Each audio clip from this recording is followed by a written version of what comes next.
News tag Kannada, ನಿಖರ, ನಿರ್ಭೀತ, ನಿರಂತರ. ಜನವರಿ 3ಕ್ಕೆ ವಾಲ್ಮೀಕಿ ವೃತ್ತ ಇನಾಗ್ರೇಷನ್ ಇಟ್ಕೊಂಡಿದ್ದೀನಿ.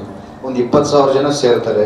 ನಾಗೇಂದ್ರಣ್ಣವರು, ಸತೀಶ್ ಜಾರಕಿಹೊಳಿ ಅವರು, ವಾಲ್ಮೀಕಿ ಪೀಠದ ಸ್ವಾಮೀಜಿಗಳು, ಗಣೇಶಣ್ಣವರು, ತುಕಾರಾಮ್ ಅವರು, BM ನಾಗರಾಜ್ ಅವರು, ಇವರೆಲ್ಲ ಸೇರಿಕೊಂಡು ಮತ್ತೆ ನಮ್ಮ ಇಡೀ ರಾಜ್ಯದಲ್ಲಿ ಯಾರ್ಯಾರು ವಾಲ್ಮೀಕಿ ಸಮಾಜಕ್ಕೆ ಸೇರಿದಂಥ ಶಾಸಕರಿದ್ದಾರೋ ಅವನ್ನೆಲ್ಲ ಸೇರಿಸ್ಕೊಂತಿದ್ವಿ. ಮತ್ತು ಇಡೀ ಜಿಲ್ಲೆಯಲ್ಲಿ ನಮ್ಮ ವಾಲ್ಮೀಕಿ ಸಮಾಜ ಎಲ್ಲೆಲ್ಲಿದೆ ಮತ್ತು ಅವ್ರಿಗೆ ಸಂಬಂಧಪಟ್ಟಂಥ ಜನರೆಲ್ಲಿದ್ದಾರೆ ಅವ್ರನ್ನೆಲ್ಲ ಒಂದು ಕನೆಕ್ಟಿವಿಟಿ ಮಾಡಿಕೊಂಡು ಅವ್ರನ್ನೆಲ್ಲ ಜನವರಿ 3ಕ್ಕೆ ದೊಡ್ಡ ಮಟ್ಟದಲ್ಲಿ ಒಂದು 20,000ರಿಂದ 25,000 ಜನ ಸೇರಿಸ್ಕೊಂಡು ನಾವು ವಾಲ್ಮೀಕಿ ವೃತ್ತವನ್ನು ಅನಾವರಣ ಮಾಡ್ಕೊಂತಿದ್ವಿ. ಅವತ್ತೇ ನಮ್ಮೇನು ರಾಮ್ಲಲ್ಲನ ಕೆತ್ತನಿಕೆ ಮಾಡಿದಂಥ ಅರುಣ್ ಯೋಗಿರಾಜ್ ಅವರು ನಮ್ಮ ವಾಲ್ಮೀಕಿ ಪುತ್ಥಳಿಯನ್ನು ಅವರೇ ಕೆತ್ತನಿಕೆ ಮಾಡಿದಂಥವ್ರು.